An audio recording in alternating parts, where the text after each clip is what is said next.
And welcome to this Big History Project keynote, which will have a bit of a double introduction, because I will first introduce Constance van Houw and Joris Burmeister from Roland Holst College in Hilversum, which is the pioneering high school in the Netherlands that is using Big History Project material in very innovative ways, and also is using their own approach to actually spread the word about big history in the Netherlands, and they've been very successful in doing that. So they will actually introduce Bob Regan from the Big History Project.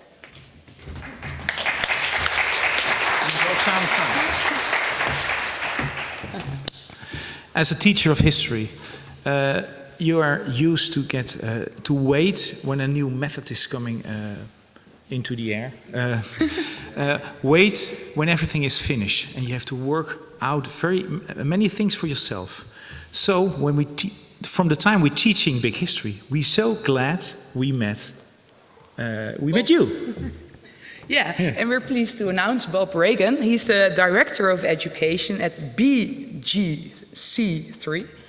It's difficult to pronounce for us. It's from the Big History Project, and that's for high schools. And we owe you so much, Bob. We use a lot of the course materials, and he'll talk to you about that. And we're very fortunate to have him here. So thank you. Yeah. The Big History word is spreading along the high schools in Holland, and it's so easy for us to say there's a website, it's always up to date, it's beautiful, and you can make use of it. Okay. So Bob. We should give these two a round of applause for bringing all the students who've been guiding everyone around the event. Thanks. Thank you, everybody. Yeah. Thanks to the organizers of the event for inviting us again this year. It's terrific. I think we're all really lucky to be here in Amsterdam. This is my first time, so I feel like I'm on a really special vacation. But Fred, Esther, David, Craig, thank you guys for putting on this kind of event and getting this kind of special thing going. As you may have noticed, I am not Andy Cook, who was supposed to come and speak, and there was some snafus, so here I am. My name's Bob. I am the guy who does a lot of the day-to-day work on the Big History Project, working with teachers, developing the curriculum, developing some of the newer assets that you see. I'm responsible for coordinating with David, coordinating with Bob Bain, and just kind of having my fingers in too many pots. But the most fun I have is working with teachers. So I was particularly thrilled I finally get to meet Constance in person instead of just over email or over the phone. So what I wanted to do today was just kind of go back and talk a little bit about the Big History Project. We started, it started 8 years ago when David met up with Bill Gates, who's my boss, and said, hey, let's turn this into a high school course. Now, the course has been running. We're in our 5th year, and it's been an incredible experience, and it's been incredible in so many ways. In terms of what we've learned about what a course like this can mean for kids, what it can mean for teachers, what we've learned about pulling a free curriculum together. You think about how much schools spend on textbook materials, how much they spend on professional development, and how they use technology. And what we've really also tried to do is really rethink a lot of those elements of what goes on. So the course was really special in a lot of ways. One of the first things that Bill described about the course when he took it, because he took David's Great Courses lectures, and he came out of that saying, wow, this is a framework for all knowledge. Everything hangs off of big history, which when I first started, I was like, well, gosh, that's a little grandiose. But I'll be damned if it didn't bear out in the research. And one of the things that we have found is that the course is having a very positive impact on students, and it's that impact is carrying forward in their years past taking the course. So it shapes the way that they think about their own futures and what they want to do. It shapes the way that they ask questions in later courses. What we hear from a lot of teachers when we interview them is they can always tell who the big history kids are, because they're going to be the ones going, why are we, this is not what we're hearing in chemistry. Why isn't the chemistry course why aren't we covering the same materials? So that sort of natural inclination to draw insights from one class to another, tearing down the walls of the curriculum, is something that these kids are taking on naturally, which is really one of the original goals, and it's carried forward. The course is free, right? And that's always great. Everyone's like, oh, I love free. But we always have to point out to people, it's not free like beer. You can't just drink it and go home. It's free like a puppy. You have to help us raise this thing, right? And you know, that's one of the things about free that I think a lot of people miss, that a free curriculum isn't really free because it requires a lot of work on the part of the teachers. And for some of these teachers, it's more work. For a certain type of teacher, they're like, I've been teaching this way my whole life. But there are teachers out there who like to lecture, who like to know everything before they teach it to their kids, and they like showing a movie at the end of the term, and that for them is a great term. But if someone says, I want to do things differently, then we have an obligation to help them make that transition, so that the orientation, the philosophical orientation, the sort of the mindset that is represented in Big History, how do you go about changing your whole way of teaching? That's hard, and it's scary. And it does require a lot of empathy on our part to help them do that. So free isn't always free, right? The course was designed as a concept car. We wanted to make it. We wanted to make something that was really like cutting edge. And by cutting edge, it is so not cutting edge when you think about it from a technological standpoint. 55% of the classrooms that use the Big History website are used in classrooms where there's just a projector and one computer. The kids don't regularly have access to technology. As much as we all take it for granted, they don't. There's not one-to-one deployments of technology in many countries where we're deployed. So we have to devise something that works for situations where the kids can get to it all the time, and at the same time also works when the teacher has to print things out and hand out the papers. And so that's been part of our challenge in thinking through all that kind of stuff. But there's lots of little tiny experiments that we do all the time that we can afford to do. We can take risks that other people can't, so that if something goes wrong, then we can just tell everyone, yeah, we tried that, it was a terrible idea, we're not doing that again, please don't make the same mistake. Or if you do want to make the same mistake, just do it somehow differently so maybe someone else learns something. And we do this a lot. People will come to us and they'll say, we want to, the guys at Crash Course, we introduced some videos from John Green and Hank Green, and they came to us and said, we want to make our courses into like Big History style courses. And we're like, great, here's the recipe. Here's everything we did. You can steal anything you want, and if you do anything that's different, then tell us how it went so we can learn from you. And that kind of spirit of collaboration across museums, across other OER providers and teachers has really been critical for us. So one of the things that we're most proud of is the program that surrounds the content. The content is derived from the great research that scholars like you are doing all the time, and we want to make sure that we're bringing that in. I think that at the same time, we want the teachers to be participating in that conversation. What can teachers be learning as they're working directly with kids so that they're sharing that knowledge, they're sharing your insights with the kids? How do we bring the kids closer to real academic research, to real scholarship, is one of the big things. But at the same time, we need to help teachers get ready to teach in this kind of way. I spent a lot of time working with schools that are interested in doing this, and I'll tell you, one of the most common things I hear from people is, I have a history major. I don't know anything about nuclear physics or, you know, Big Bang or fusion or any of that kind of stuff. And that's a really hard transition for teachers to make sometimes. That they can't be the font of all knowledge. They have to adopt the posture of learning alongside the kids, to be the lead learner in the classroom. And we remind them, we bring in some of the best scholars in the world to talk to your kids. You're just facilitating the conversation. So, but at the same time, what we have to do is really get those folks ready. So some of the things that we've done there is we've got a new, like we just launched a new online course called Teaching Big History. It's about 10 hours long, and it goes through, like, the first thing they watch is David's TED Talk. So they start to get the story. We want that narrative going in their heads right away. But we also have a specific approach to reading that we promote in the course.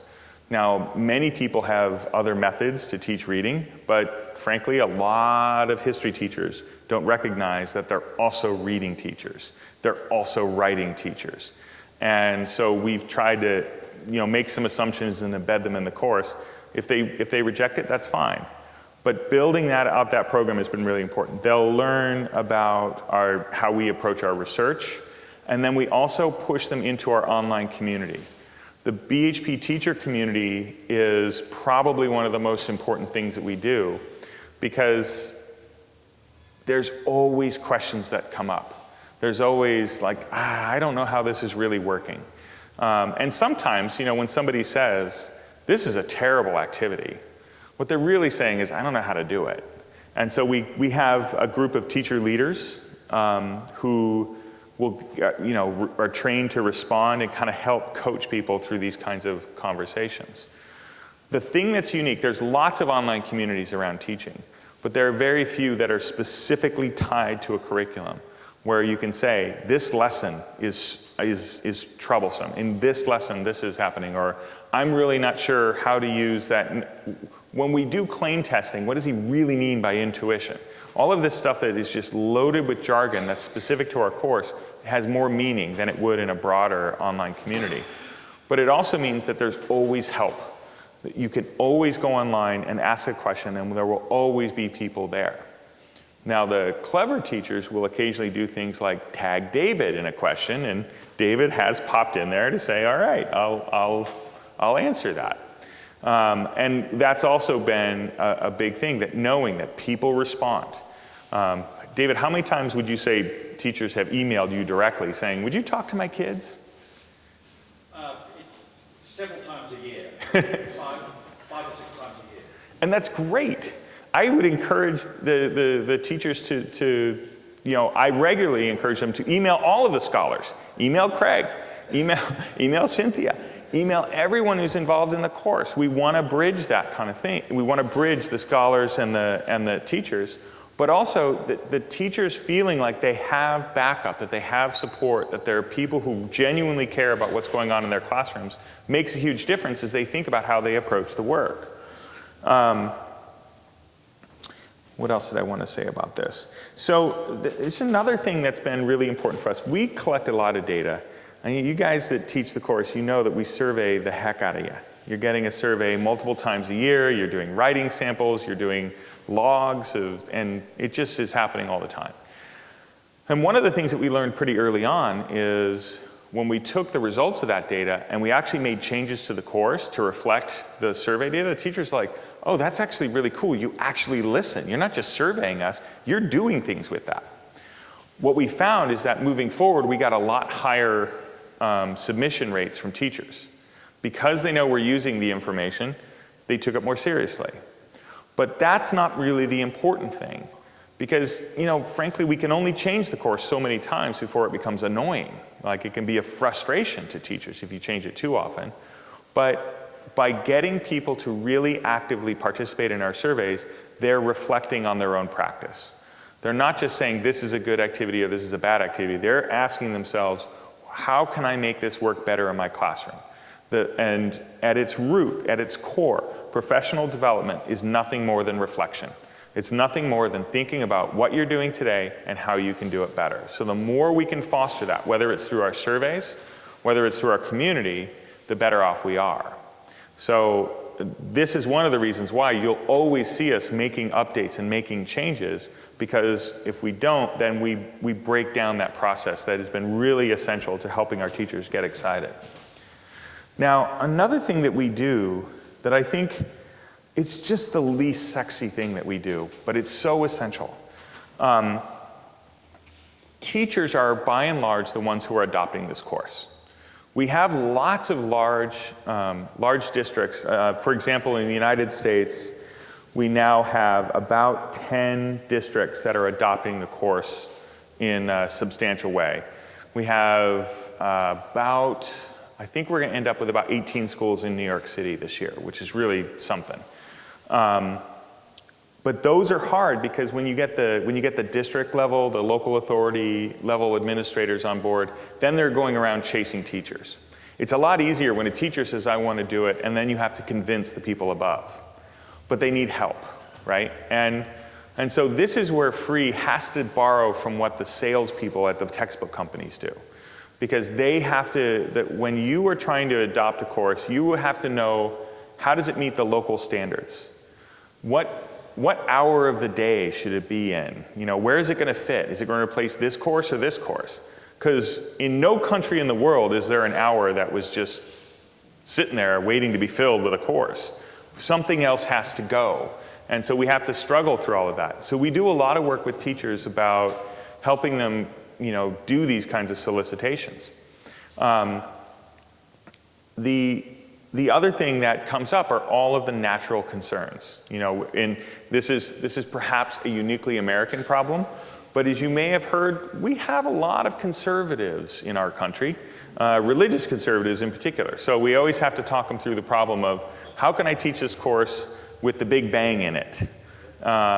So we're not very popular in Texas, for example, and frankly, I'm not going to bother trying.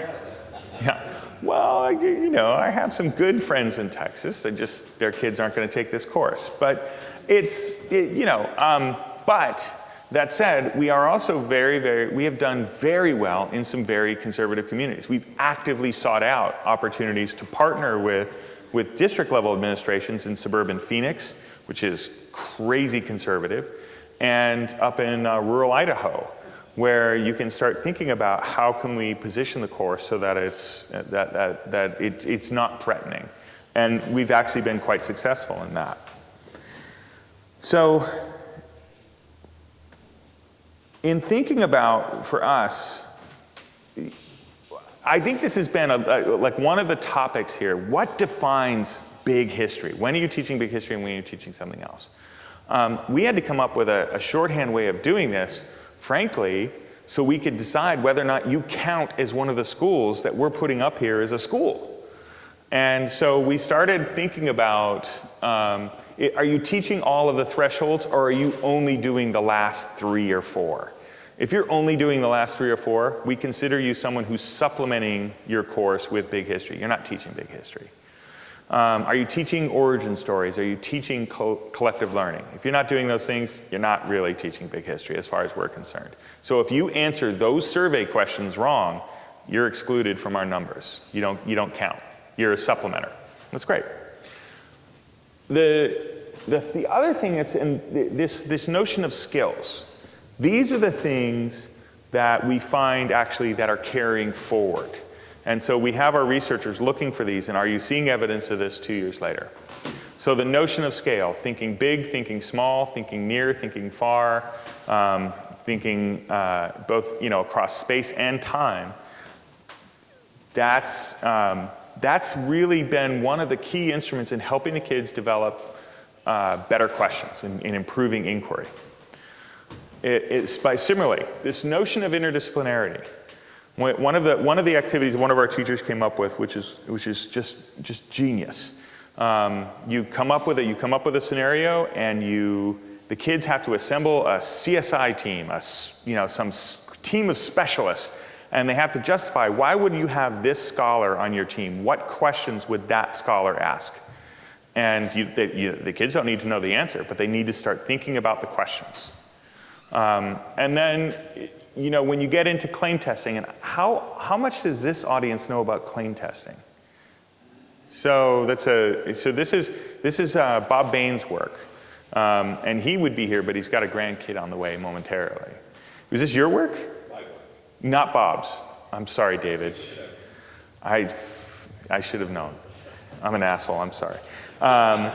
So claim testing is a really, really powerful way for kids to just deal with new information.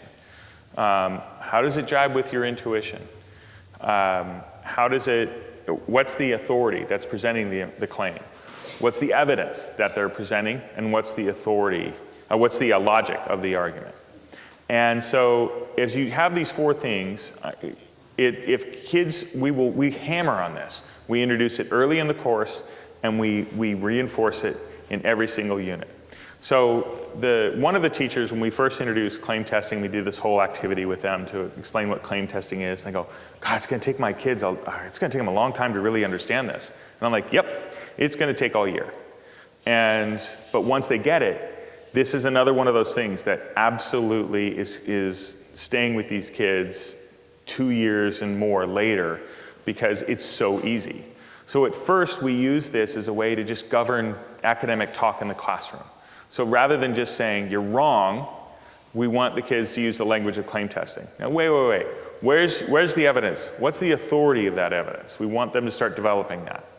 We have them use that in their approach to reading, when they're going through a challenging text and looking for these elements in the construction of the reading.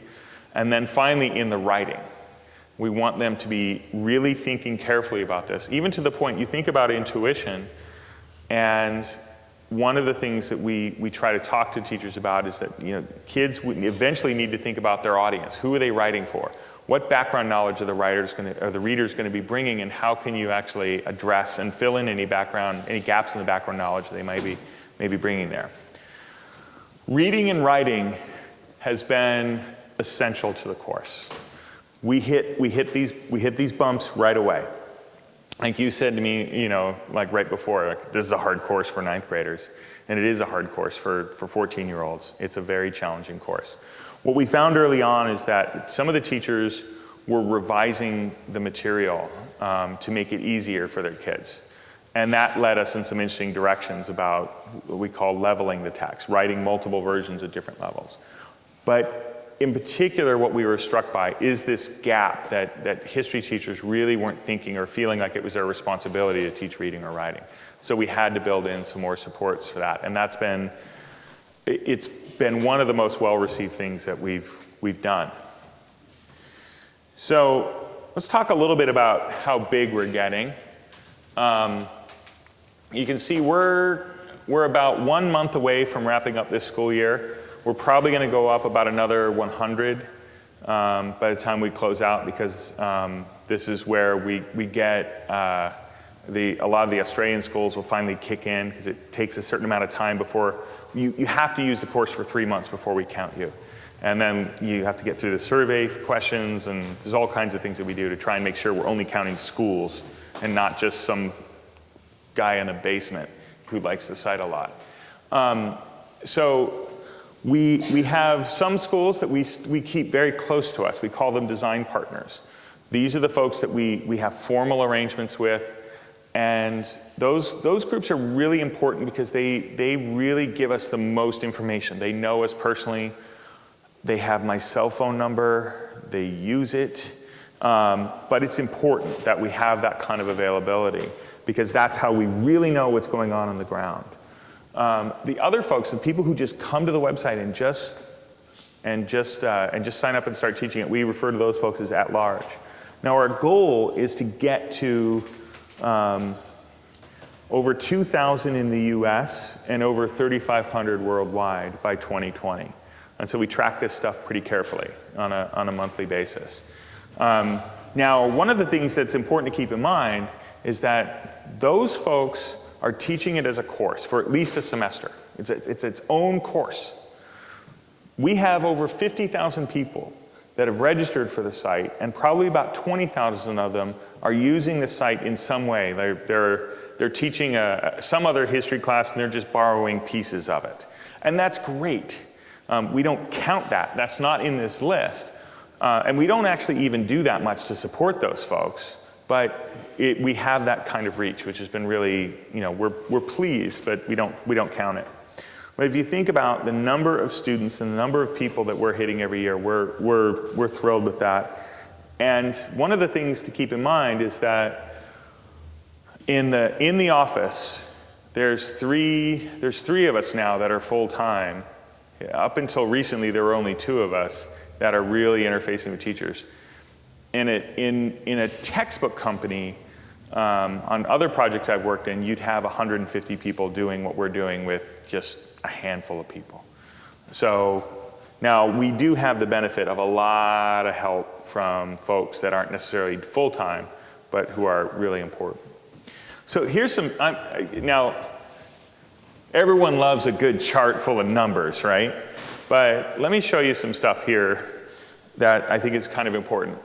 When course satisfaction, we surveyed the teachers first time in 2014, and we said, okay, how many of you are satisfied with the course? 83% of the people said, thumbs up, I'm satisfied. And I remember saying to Bill and to Andy, well, brace yourself because there's nowhere to go but down from here. And it hasn't happened yet. So what you see is in the following year, we went up to 94%, and we just wrapped this year with a 94% satisfaction rating from our design partners, which is really something we're very proud of. The willingness to recommend has also maintained a really, really high percentage rate. And if you look at this, nearly 90% of the teachers say that this course is going to help prepare kids for the future, that these skills and this mindset that they're developing is going to help out. Now, we did a quick survey in the US because we wanted to see how does that compare to other courses? Is that good? Are we just deluding ourselves into thinking it's good? And so this column gives you some sense of how other teachers think about other history courses. So it just gives us a quick little comparison. But what I didn't put on here is the one I probably should. The number one of my favorite statistics is that 86% of the teachers who teach this course say that it's changed their teaching. That they are fundamentally approaching their instruction in a different way.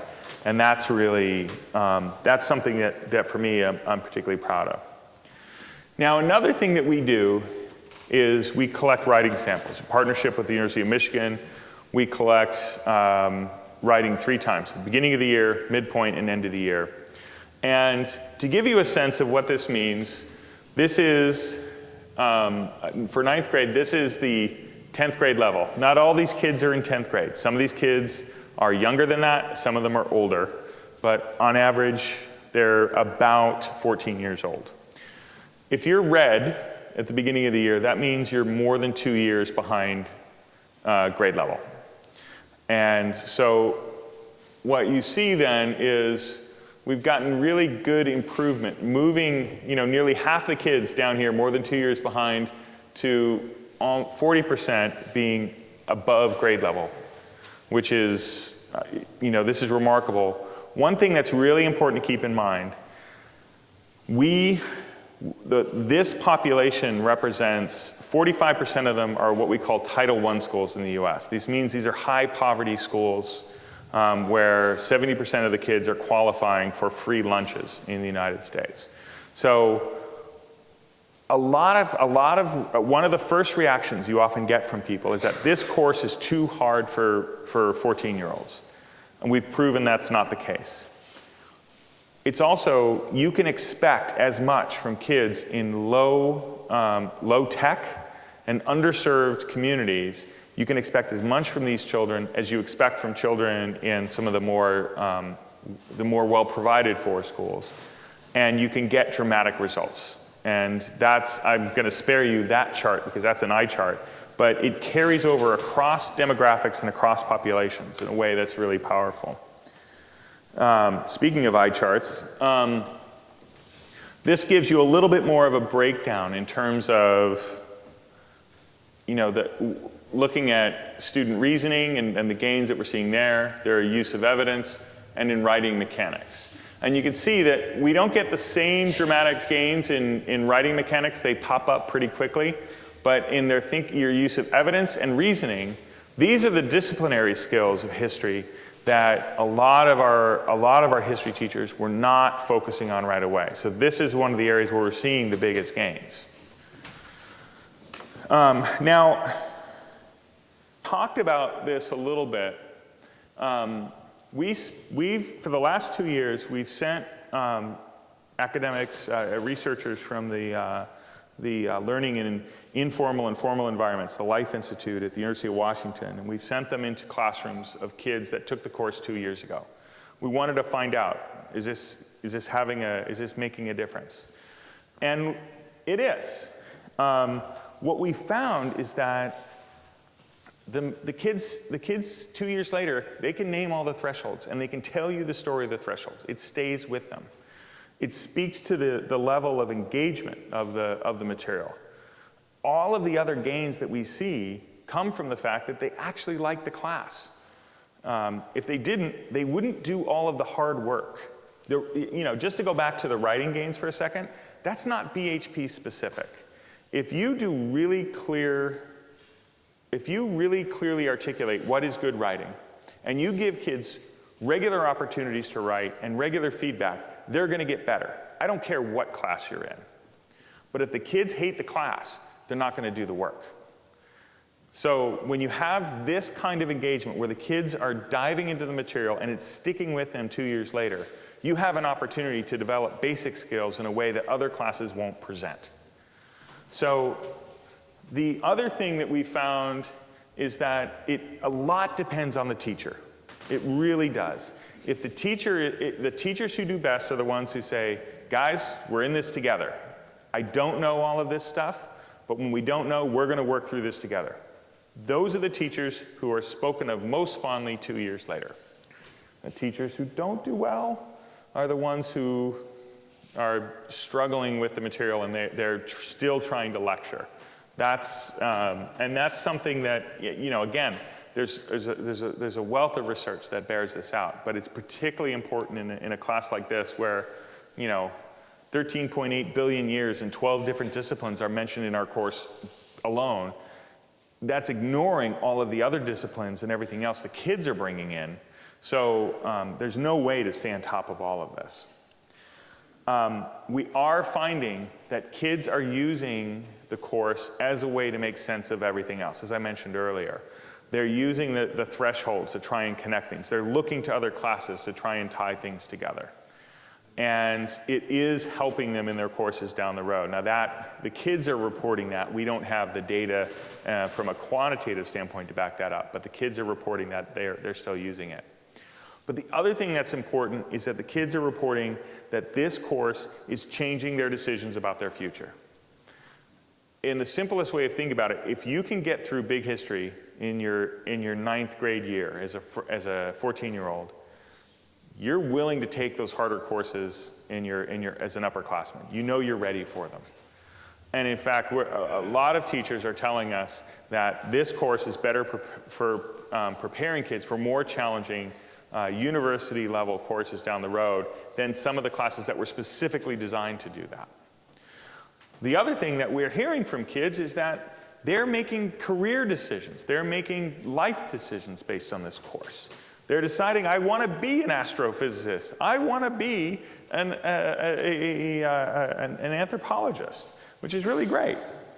And I have to share this with you guys. This is brand new. This is just total hokum, but this came in from a teacher the other day, and this is a kid who was relatively quiet all year. And at the end of the year, the kid came in with this letter and just handed it to the teacher and basically just ran out. And so, this idea, To me, this isn't just a history class, but something that has given me so much more. The structure of this curriculum has completely changed the way I look at the world. The lens that this course uses to understand the universe has been very enlightening and inspired me to share my own way of looking at things. Concepts such as scale and networks between people have helped me understand my own relationship with the world around me. So there's a bunch more in there, but like, that's pretty amazing to come from a 9th grader. And I think that again, and I don't want to, this is not a teacher, this has been a journey for the teacher as well. So for the teacher to get validation like this, by taking this kind of risk and putting in the work, I think that this is the ultimate kind of success story that we're trying to achieve. And it's rare that you're going to have content which would create this kind of situation. So,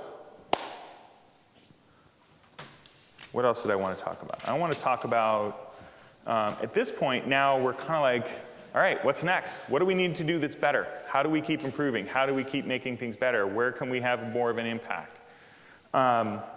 We want to do more for kids.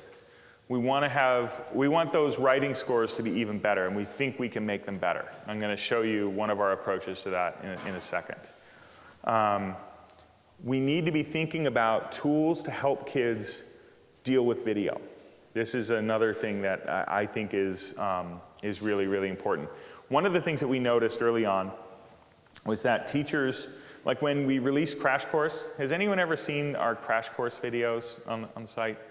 One thing you'll notice is that John Green, who is, if you are a person of a certain age, he is super famous and loved, and for many, many good reasons. To some of us, he sounds like Jackie Stewart announcing Formula One racing. You know, that old sports announcer, he sounded like he was on amphetamines. It was just so fast, there was no way to do it. So the teachers are saying, I can't understand what John Green is saying. It's too fast. The kids think he's too fast. How about, there's students back there. Is he too fast? Yeah, something like that. So my response to the teachers was like, well, how many times are you watching these videos? I was like, well, once. You're like, well, there's your problem right there. You don't read anything once. You know, we talk a lot. At this point, we are already talking about 3 close reads of like the hardest readings. When you're reading that Darwin text in the course, we really want you to go through it a few times. And this is what you do when you're really dealing with something tough. But we don't talk about that with video. We don't treat video as text. And so how can we build tools to help make that easier? And so we did some experiments there. But even though kids don't often have laptops, they all have this. Even in some of the poorest communities, they've got one of these. So what does this experience look like for reading video? Not just passively consuming video, actively reading video. What is some of the tooling that we can do there? Training teachers.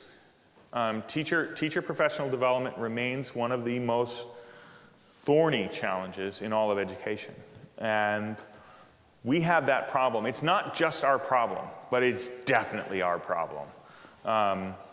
You have one of the hardest classes that's offered out there because you can go deep into any subject possible. And so how do we help people get ready for that kind of thing? And so we're doing some new experiments there. And then we have to find a way, and it really, I talk about this a lot with Bob Bain, usually over Scotch, that we're just not sharing enough. We're not writing enough. I'm spending too much time writing lessons and not enough time writing so that other people can steal our examples and borrow from what we're doing. Because the more we can collaborate and really flesh this kind of stuff out, the better that we are. There's a lot of free curriculum out there. And it's rarely used because it's rarely good. And so how do we make free curriculum better so we can truly replace textbooks and really rethink the role of the textbook in the school? So one of the first things that we did, going back to the writing, oftentimes when we do this writing study, the teachers will ask, can I have the scores for my kids? And the answer is no. You can't have the scores because it's a study, which means it's anonymous, which means, no, you can't have your kids' scores back. And it seemed like a heck of a missed opportunity. So we said, well, what if we just hired a bunch of graduate students and we just made it a service? So that's what we're doing. Working together with Michigan, we've got a bunch of graduate students at Arizona State, and we are going to grade essays for free. If you want, we'll grade your students. And the premise being, we're not trying to replace the teacher, we're trying to supplement the teacher. I have a hard job, but I have such an easy job compared to when I was in the classroom. It takes on average, we estimate, about 10 hours to grade essays from one classroom full of kids. So you don't have more time to grade more essays. And so what we wanted to do was to give kids more feedback, and that's one of the ways that we're going to push. So the way this is going to work is we're going to, just using the exact same method within the website, kids will submit essays. When you have enough of them, you just press go. And that will send it to Arizona, and there'll be grad students sitting there at the ready, and they should get them back to you pretty quickly. We're only promising it'll be a 2-week turnaround, but we know it needs to be a day or two in order for it to be useful. So we're working on that. But frankly, this is an experiment. We don't know of anyone that's ever tried this. And one of the things that we're doing in the background is we're also going to use machine scoring, which everyone should be going right now like, ew, how can you do that? That's terrible. But the thing about machine scoring is it gives us a way, when you machine score, you're also comparing the human scores. So we'll know when a human has kind of gone off the rails, because I mean, let's face it, they're graduate students, you know. One rough night and like the scores could go haywire. So the machine scoring can really help us track when things go a little bit sideways and still keep the cost down. So we're going to be experimenting with this. This is going to roll out probably in about 2 weeks, and we'll be ready. But you're already, if you look in the website, you're already going to see that you can enroll. This is a big, big experiment. The other thing that we did, and you know, what we redid here is we did a teaching course 2 years ago, and it was awful. It was just terrible, and it's all my fault. I wrote all of the scripts, and I hired a terrible producer to do it, and I was trying to save money, and it was awful. So I killed it all, and we rewrote it, and sat down with Bob Bain, and we really tried to look at like what are the things that you need to know before you go in and teach your first big history class? We still do. In fact, I have to leave on Sunday so I can get back and do the first one of these in Ann Arbor. We do these trainings for new teachers. Last year we did 17 of them. And let's just say that my wife threatened severe bodily harm if I were to attempt to do that much travel again this summer. And here I am in Amsterdam. Yeah, she's at Grandma and Grandpa, so everyone's happy. But the point is that we were growing so big that in order to serve the same number, to provide the same level of service, we would have had to have done 30 different cities this year. And there was just no way. There was just no way. So we needed to start moving some of this stuff online so we could scale. And driving people, the unique element of this is it's not just a bunch of videos. For all of the videos, we ask teachers to write posts that talk about, okay, here's how it really works in my classroom. And then we push everyone into an online community to have a conversation about it. So we're going to see how this goes. So far, we've only been promoting this for 2 weeks. We already have about 750 people that have started the course. 250 people have finished it. But if you finish it, we want you to keep going. So we're going to give everyone $25 who finishes it to go to Amazon so they can buy a book. You know, like go read This Fleeting World. Go read. Go do something more because this is not enough. But we're going to see how this goes. And what was really great is we were able to bring all of our teachers to Seattle, and you know the teachers contributed heavily to the scripts. We did this time We used a comedy writer as well to try and make sure that it didn't sound as boring as the last one. And we were able to bring teachers from Australia, teachers from New York, and just everyone. And so it feels a little bit more like our larger community. I want to talk a little bit more about some of our content here, and some of the other things that we've done.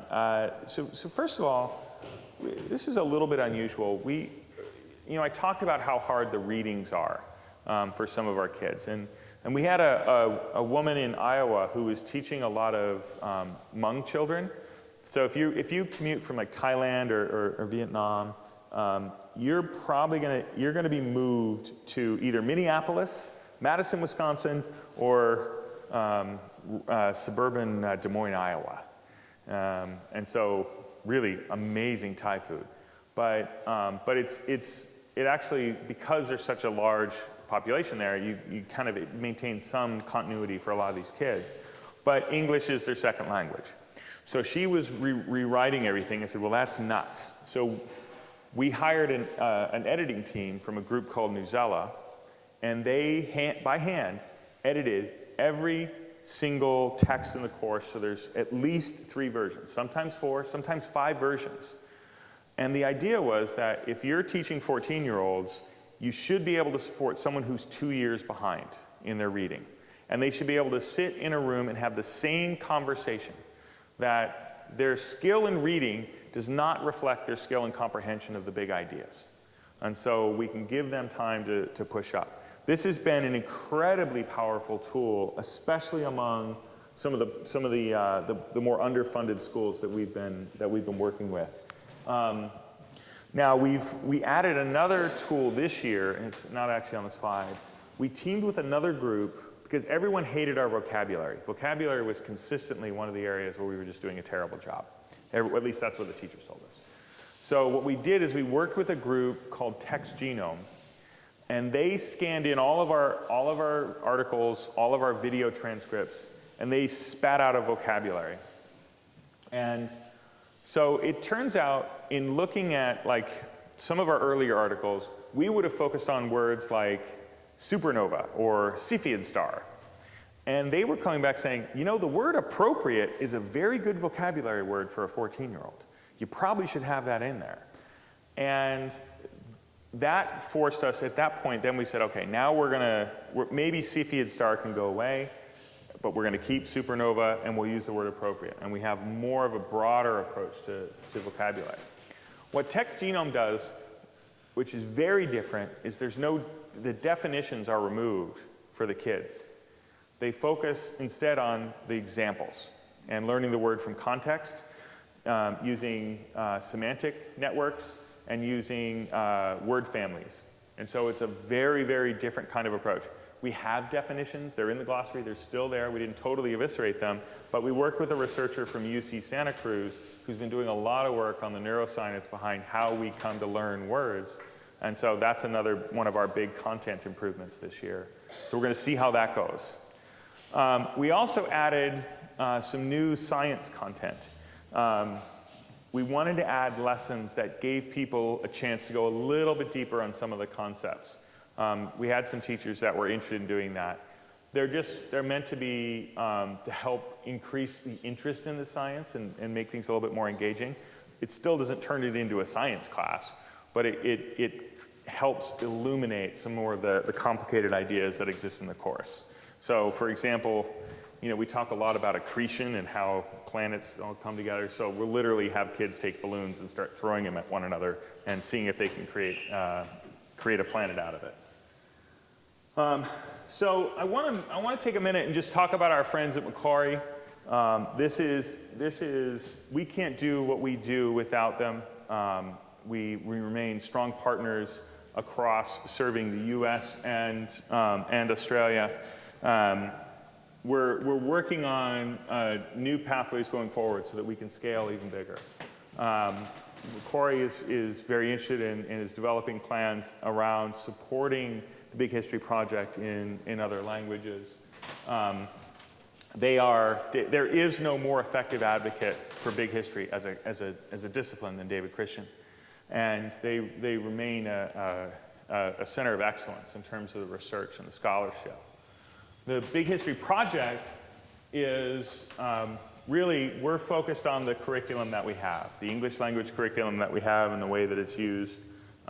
We do all the things I just described, and we're going to continue to do so, and we're going to continue to do so in coordination with our friends at Macquarie. Just taking a picture of that one, all right? Okay, so talk. Yeah, we're gonna. How am I doing on time? When am I supposed to be done? Huh? Oh, I'm not gonna make. This is not, we're done soon. Don't worry. No, because like cocktails are gonna be ready soon, right? Okay. All right. So we want to get big. We want to get bigger. Some of the big things, we haven't set our plans for next year, but let me tell you about some of the things that we're thinking about.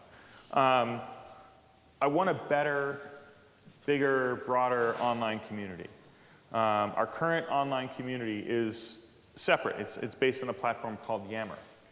But it's a little bit too far away. I'd love it in Facebook. I'd love it in LinkedIn. I'd love it in something that teachers are already in. And how do we create something that's a little bit closer?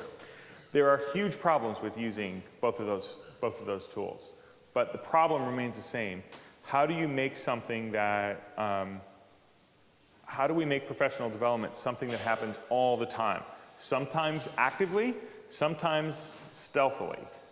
And and a lot. If you don't follow us on Facebook, you should. Because that's where a lot of the stealth stuff happens. We just find cool things, and literally it'll come down to, hey, this is kind of a cool little post that somebody did, like let's throw it up. When Juno reached Jupiter, right away, we're like, all right, find something, let's get stuff up. We call Cameron Gibalou at University of Michigan, said, Cameron, what you got, buddy? And we just throw it out there. And frequently, and I'm saying this to the students in the back, when something cool happens, we want the students to write, why do I care? So what? And when a student says, this is why you should care about what just happened with Pluto, like those are amazing posts. We had a post, by the way, again, Esther, you invented the Little Big History, right? Together with Jonathan. Awesome, right? And so the Little Big History Project is where a kid, for those of you that don't know, at the end of the Big History course, the kids have to choose an idea or an object that they care about, and they have to tell the history of it through at least 3 thresholds and using at least 3 disciplines. And you see these wonderful stories that come out. Some of my favorites I've seen are the history of flight, the history of sunglasses. We've seen the history of the Communist Party in North Korea. And one of the ones that we published over the weekend was a Little Big History of Hawaiian pizza. And oh my goodness, that lit up social media, let me tell you. And we can tell right away. We know if this more than the stuff that we did on Juno, it was that student story on Hawaiian pizza that really took off. We need to change the student experience. We need to make it less like a textbook. But I don't know if we're really going to tackle that problem because that means a complete overhaul of all of the content. And if I have to edit some of those lessons one more time, I might just jab a pencil in my eye. Okay, so that's what I wanted to tell you today. What do you want to know? Questions? In the back. So you mentioned the United States and Australia repeatedly. Yes. And I was wondering about your plans, first of all, for the Anglo-American world. I didn't hear about Britain, Canada, South Africa, Oh, go ahead, sorry. I want to hear more about translating this to other languages. That's a good question, and we're not ready to answer yet. Is that fair to say, David? Yeah. So in the course, the course isn't geographically bound.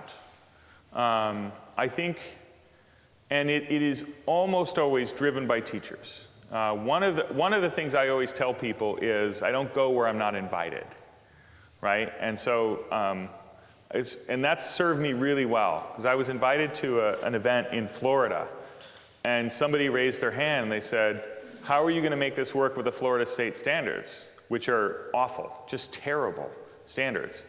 And I said, I don't know. That's actually not my problem. You invited me here. I'm here to help you map it into the standards. I'm not here to do it for you. But what we see is that people will pull it into where it suits them, which again is why the work that the teachers here in Amsterdam are doing is so remarkable, because this is an English language course that's being used in English here in a non-English speaking country, although everyone here seems to speak English beautifully. But it's, you know, we kind of, we'll let things go like that as we may. We do have a lot of adoptions in Canada. It hasn't been too much problem there. The UK is a little trickier, because the number one challenge we have is to find that hour in the day. And the UK curriculum is pretty thoroughly scripted. With the conservatives in power right now in the UK, there's just, like, they want people, they'd rather kids learn about the English Empire without all the critiques of the English Empire right now than introducing new curriculum like Big History. So we've struggled a little bit getting in there. We've had some luck with the IB. We've been teaming up with them and mapping Big History into the IB curriculum, and that's helped us open up some doors in places that otherwise it would have been hard. Yeah? I just arrived, so this may have already come up, but my question, and you may not even be the right person to ask, what is the progress of Big History at the college level? I mean, how many colleges are now introducing this? Do those statistics exist? I don't know that we have statistics. That's a David and IBHA question more than a Big History Project question. So the question was, how many universities are teaching the course? What's the progress with universities? Yeah. I mean, and you know, the thing is, with the way that it's taught in university, you don't have a single website and a single curriculum, you know, and the advantage for us is that we can capture all of the web data, so we can generate some data off of that. At the university level, I mean, we can look at the numbers of David's book or Cynthia's book or Craig's book. There is a textbook. I know. How many colleges ordered it? I have to stop thinking. Okay. Yeah. Maybe we can talk about that later. We might be able to find that out. Mike.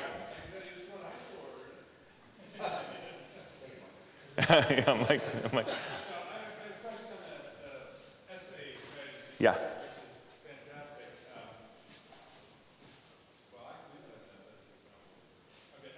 What type of feedback are the students getting? Are they getting content-specific feedback? Are they getting mechanics-specific feedback? They're getting numbers. They're getting numbers against a rubric. That's all they're getting. Arizona State really wants to provide comments, and we're a little bit worried that if they spend too much time writing up comments, that we won't be able to handle the volume that we need to handle. So we're looking at creating a pre-defined list of comments and providing that. But it's, you know, this is a formative assessment. It's just going to be really light. And then the thought is, in talking to a lot of the teachers who helped us plan this, is that the teachers would follow up and they would grade the second draft. So it gives you a starting point to work with the kids to respond to. Oh yeah, and in fact, it's the same rubric that we've been using, and we asked Bob Bain, because we're using the same methodology to score that we've been using for the study. So we asked Bob Bain to create a bunch of samples, and then we could say, this is a 1, this is a 2, this is a 3, this is a 4. And we originally wrote that so we could train the scorers at ASU, but then we thought, well, that's going to be really good for the teachers. And then we thought, oh, heck, that's going to be great for the kids. So we'll be publishing that and putting it into the lessons. Yeah? Can you give us a sense of the scale of the operation that you have, how many people you have working on content development? Yeah. Yeah, that's a good question. Maybe even the budget? The budget's actually pretty lean.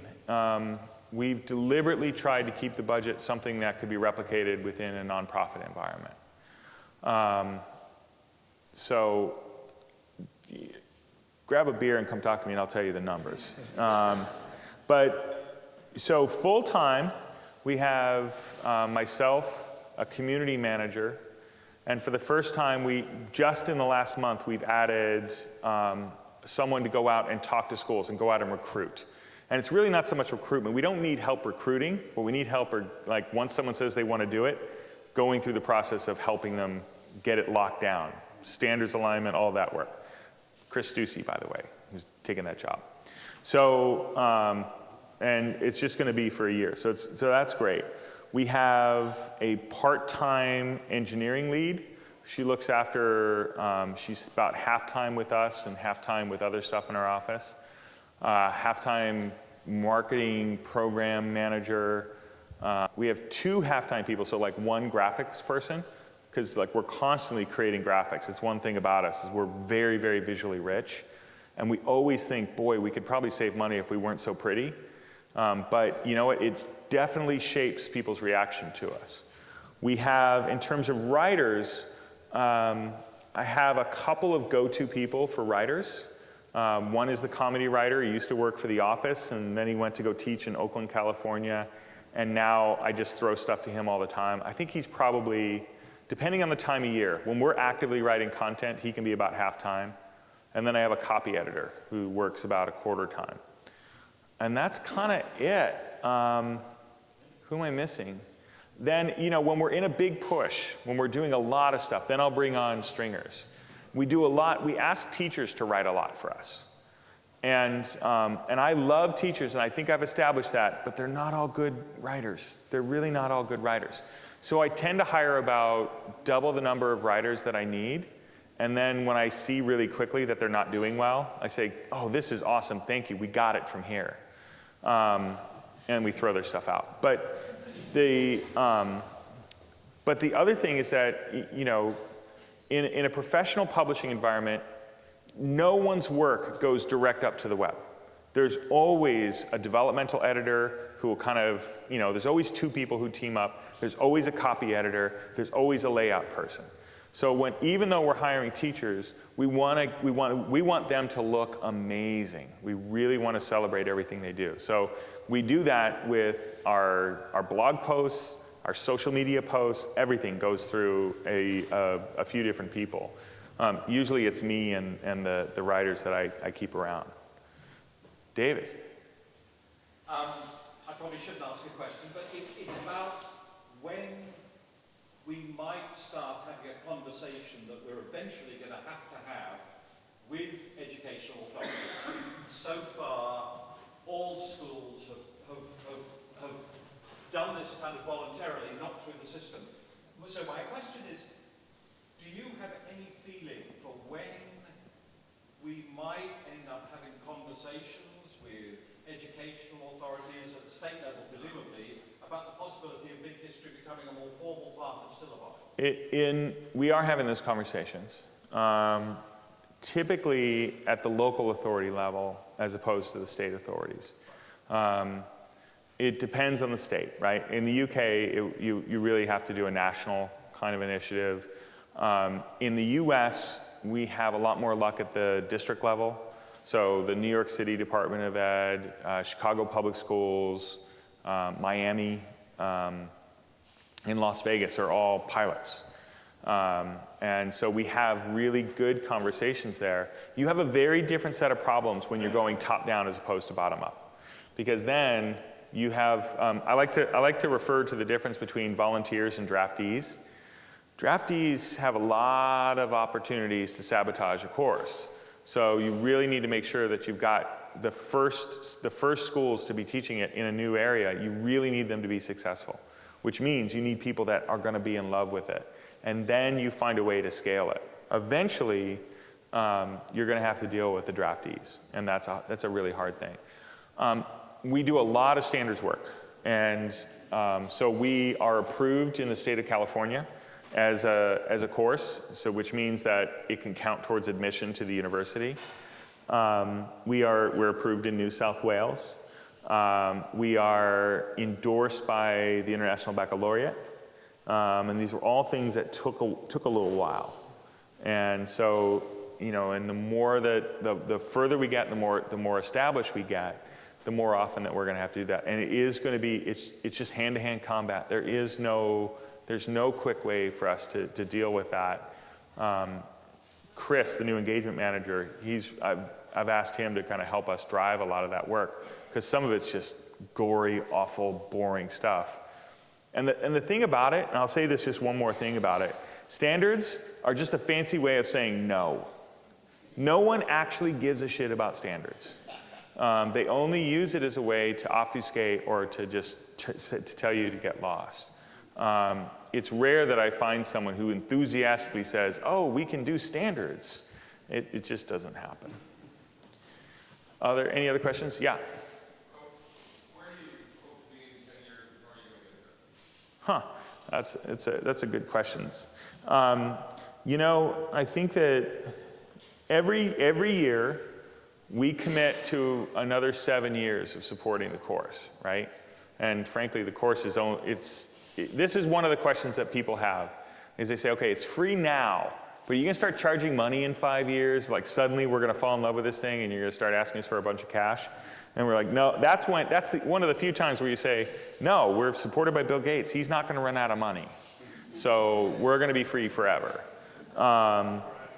You know, it won't live in Bill's office forever.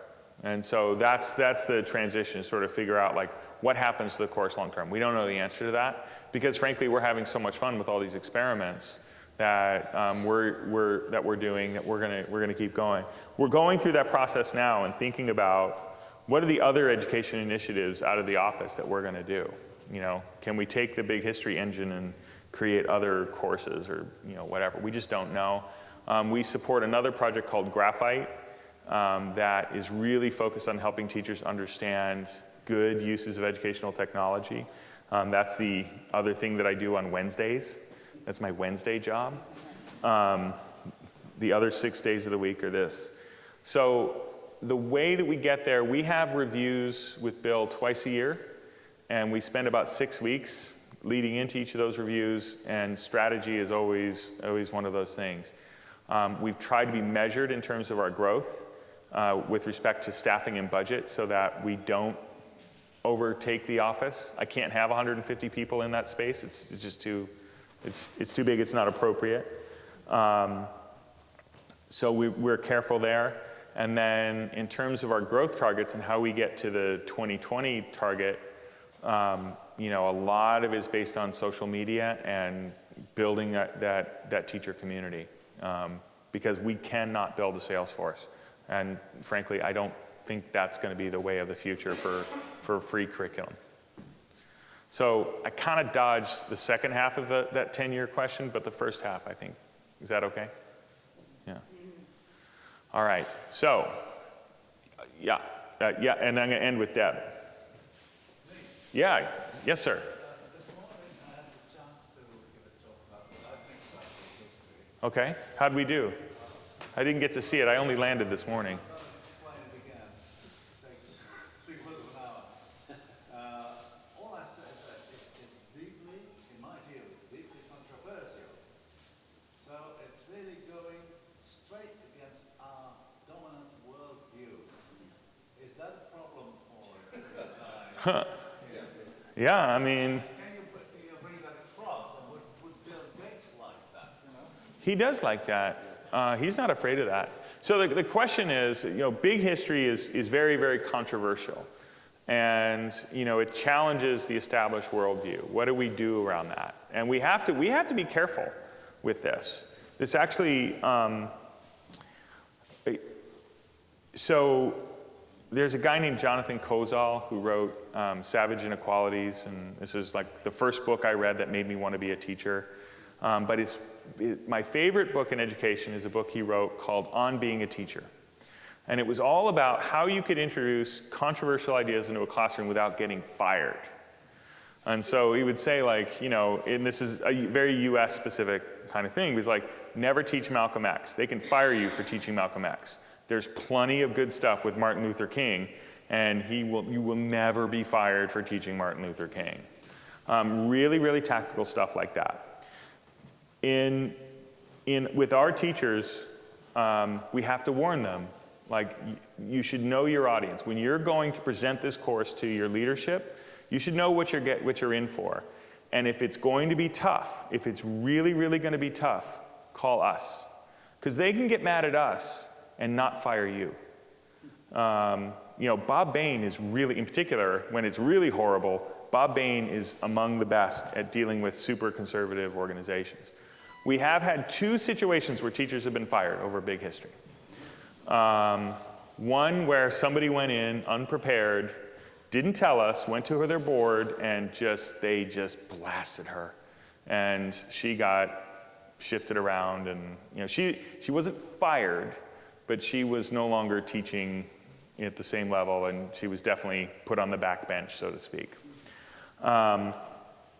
That situation is slowly but surely ameliorating, and we've tried to help her through that.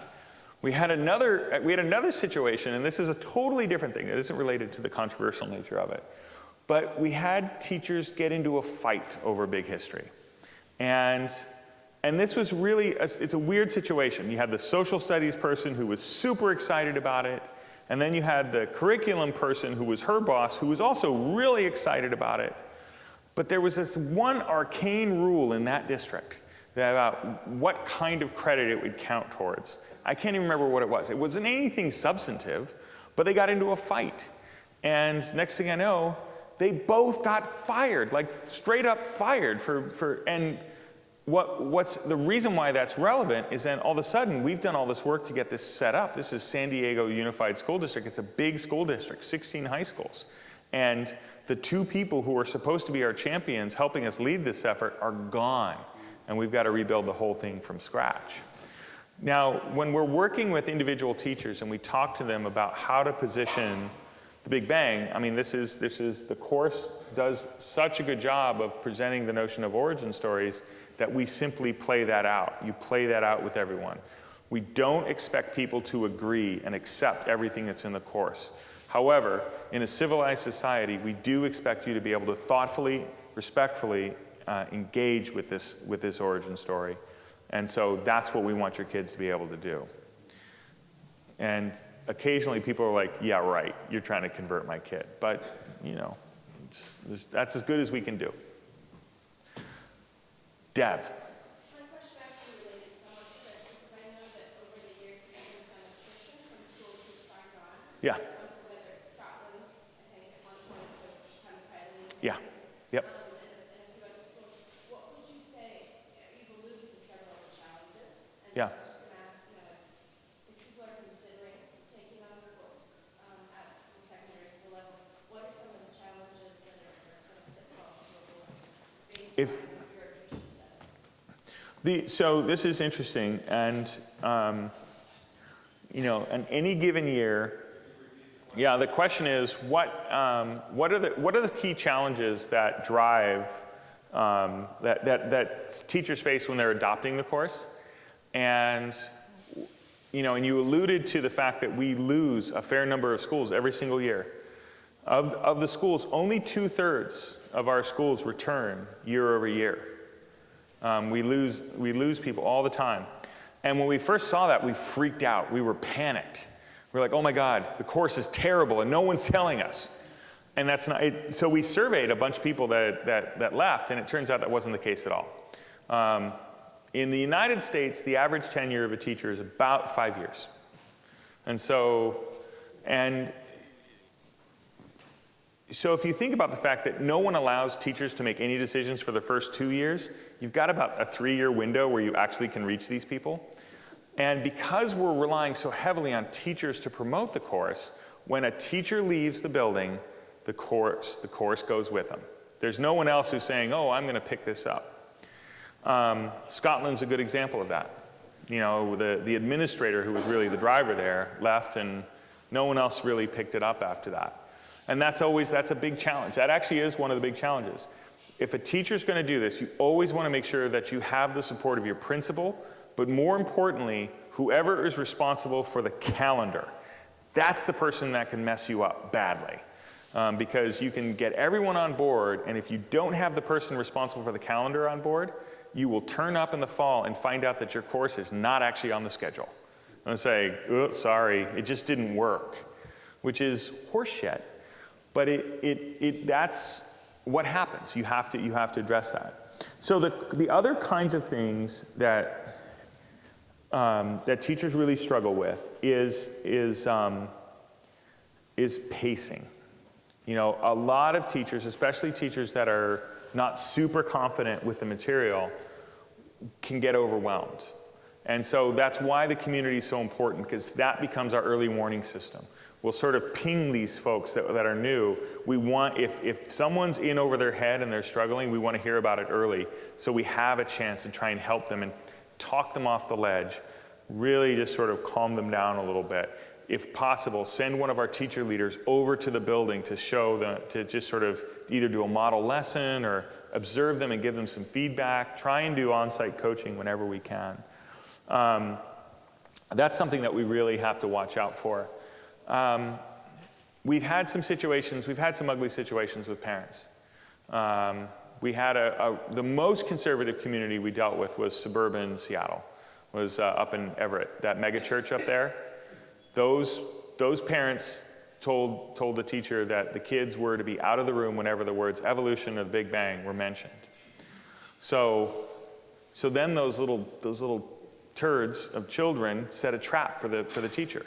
And they asked a question that they knew was going to need to be answered using evolution or Big Bang. So then they went home and told their parents, teacher said evolution Big Bang when I was in the room today. And so next thing you know, parents are in the principal's office. And fortunately, she had a really supportive principal. And fortunately, the pastor of that particular megachurch was busted with a 16-year-old and pilfering from the collection box. So that church is gone, and things have gotten a lot better. So that's really hard, because that puts the teacher in a really, really tough spot. And you really have to wonder, like, I don't want any of these teachers to be fired. Like, you can only expose yourself so much. You need a strong community behind you in order to have good teaching. Someone once told me, one of my favorite professors once told me that good teaching is messy. It's emotional. It gets crazy sometimes. And if you aren't prepared to have those kinds of conversations, then this is going to be a hard course. Last one, yeah. What country or culture is most receptive to the curriculum? The question is, what culture is most receptive? Country, I can't answer that. I mean, I think right now English-speaking countries are most receptive, and people that just have perfect English, even though they're not an English-speaking country. It really comes down to mindset. It really does. There are schools for whom that they will tell us, oh my God, I've always wanted to teach this way. I can't believe we finally have a curriculum that reflects what we want to do. And I'd say, like, haven't you guys ever heard of IB? We're not that new. But I think that schools that are open to the interdisciplinary nature of the course, I think that's a requirement in order for it to work. I think that one of the deliberate reasons why Bill got behind this course, I think one of the deliberate things that we hear from David a lot, is that insights come from all of the different disciplines. And too many of our schools try to create silos where one class doesn't talk to another class. You know, there's no continuity from course to course. So if you're not prepared for that, then that's where we run into trouble. And oftentimes, big history is seen as a tonic for that. As teachers are trying to bring something in, big history tends to be a pretty easy thing to bring in without completely overhauling your entire school program, because we provide a lot of support for the teachers in making that kind of shift. Okay, so two things. Deb Johnston is doing a session tomorrow when? If you are interested in teaching the course and you want to hear a little bit more about the ins and outs of the classroom practice, Deb is one of the first teachers to teach the course.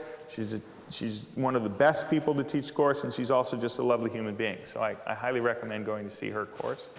And second, we're having cocktails. I didn't think I was going to need an hour and a half, but it turns out we did. So, wine and beer. Wine and beer, no cocktails. We are really cheap. We should have sprung for hard liquor. All right, not for you guys. You guys can't. Oh wait, we're in Europe. They might be allowed to do that. All right, sorry. Okay. Anyway, thank you all very much. Oh, if you want to get in touch with me, this is my email. I didn't put my cell phone on here because I don't know if it would work, and that'd be expensive. It's easier to just reach out via email. Thanks a lot.